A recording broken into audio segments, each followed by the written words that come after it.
She can walk that walk, walk that walk, walk that walk, that walk that walk, walk that walk, walk that walk.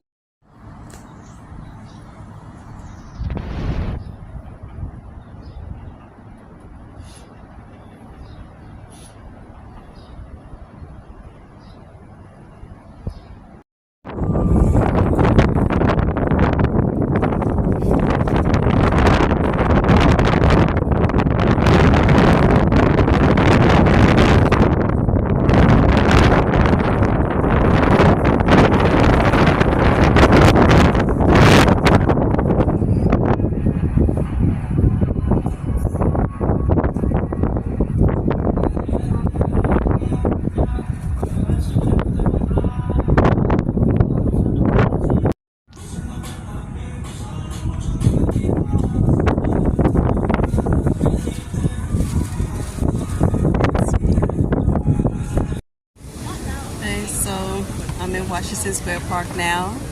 I've been out in the village almost 3 hours, and it's been the longest 3 to 4 hours of my life. And I was like, damn, as soon as I checked the time, but it's always crowded over here. And look at this. Isn't that beautiful? Like, you can't help but to admire it. Just here chilling. This is how I'm spending my Saturday. Peaceful, like I want it. And it's gorgeous out here.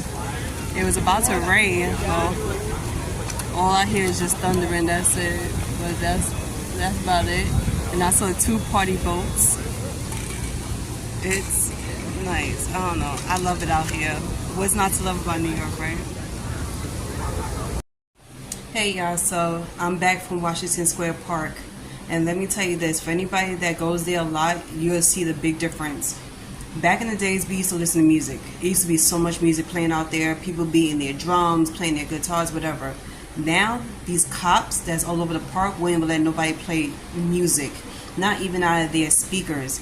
And it's gotten so bad to the point you can't even ride a bike through there. Yo, when I say New York has changed, certain parts of New York change a lot, and it's not good. Because we used to have the freedom to do whatever we want, and now there's so many restrictions everywhere, except for the pier. I'm surprised that's the only place where you could play music and do whatever. But in the Washington Square Park is a park for a reason. You're there to have fun, chill out, listen to music, whatever, do art. People were taking pictures, and I love seeing the tourists. I love seeing people that coming from different states. But one thing I don't like is when people can't even play their own music. They can't do anything. And that's what kept the crowd going. That's what kept the city parks so exciting to be in.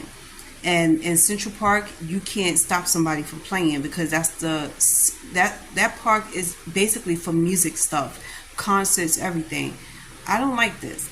And the fact that people is like staying quiet about it, because I have plenty of people who's contacting me, asking me would I like to put in my 2 cents into the meetings that goes on around here. And I tell them, as soon as you tell me the address of the place where they're going to hold the meetings at, I'm there, because there's so many things I have to say. And I'm going to contact the Bronxborough president as well as Manhattan mayor, because this don't make no sense. You can't do anything that you want. They talk about feel free to express your feelings, express yourself, whatever, in any way, but cops is stopping everybody from doing it. It makes no sense. I sat here in the park for like at least 30, 45 minutes tops, and everybody that came in with their bikes, they was told to stop. People came in with their drums, musical instruments, they was told to stop. It's getting really fucking crazy. I don't know if I'm going to even go back up there. I think I'm going to stick to the pier, because this is sick. Happy Sunday. I can't believe my birthday's in 3 days. I am so excited. My birthday's in 3 days. Cancer season is here. Hi everybody. So we have a good conversation we need to have, that needs to be had, because it's funny how I joined in on a conversation not too long ago about kids and in-laws.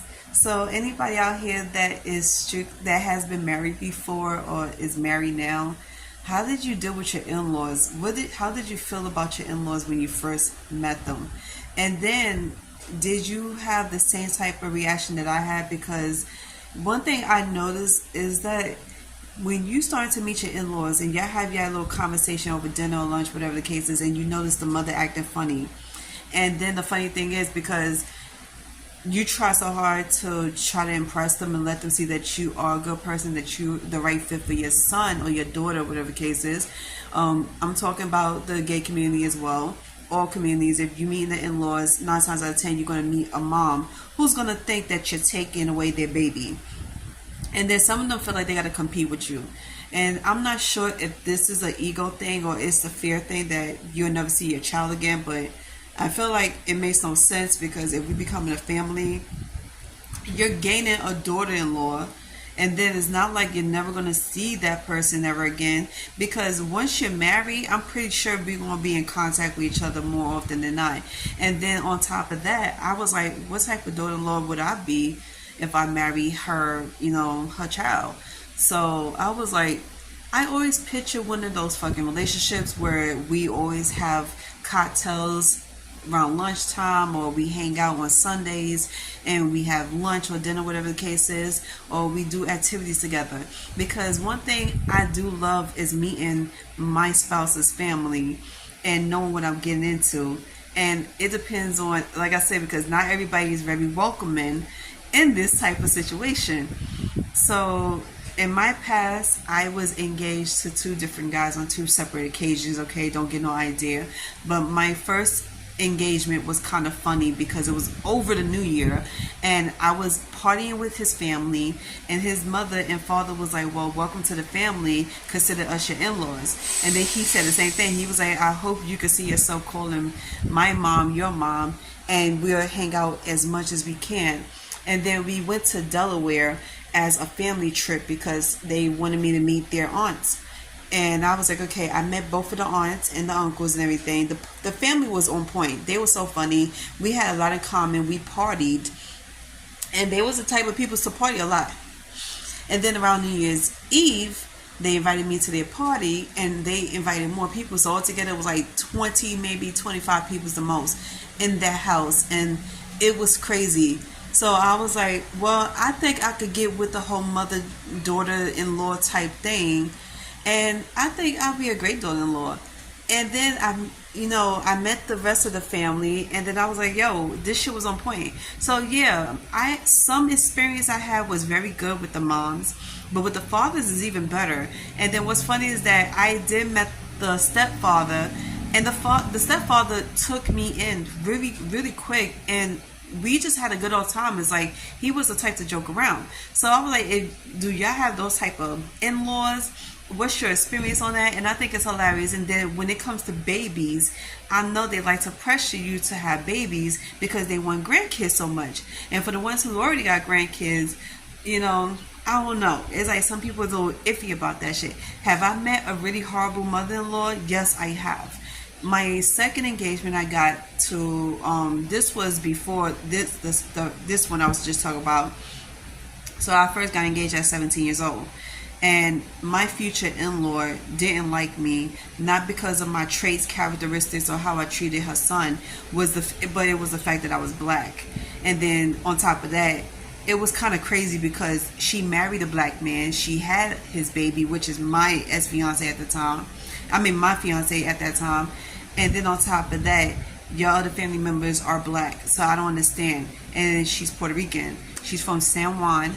And she was telling my then fiance at the time that she don't like anything about me. And he was like, how can you not like somebody that you never even spoke to? You never even try to have a conversation with them. So that's why he said that we got to have more dinners. So I went to 2 separate dinners with them in the same week. And even then, with the second dinner we had together, she still didn't like me. So I was like, well, that's cool. At the end of the day, I thought that was really fucked up. It was like pretty bummed out about it because we didn't have a real conversation to the point you know who I am, and you never see me act in a way to make you hate me. So the more the more I was so resisted resistant to going to his house, the more he kept taking me to his house. He kept trying to persuade me to go to his house, and then it got to the point that we would spend the night in each other's houses, and I started to notice the way she started acting. So I was like, bottom line is, you just don't like me. You just don't want to like me. So I was like, how many people go through this on a daily basis? And what if y'all was in an interracial relationship? Have your parents act that way, or their parents act that way? We want to know. I want to know details. And I think this would be a great conversation, because I want to know, what is the worst thing your in-laws ever done to make you feel unwanted, like you can't be a part of the family, and how you resolve that issue. Because I know you're not going to break up with your boyfriend or your girlfriend because your in-laws got an issue with you. And then two, how you felt about the kids.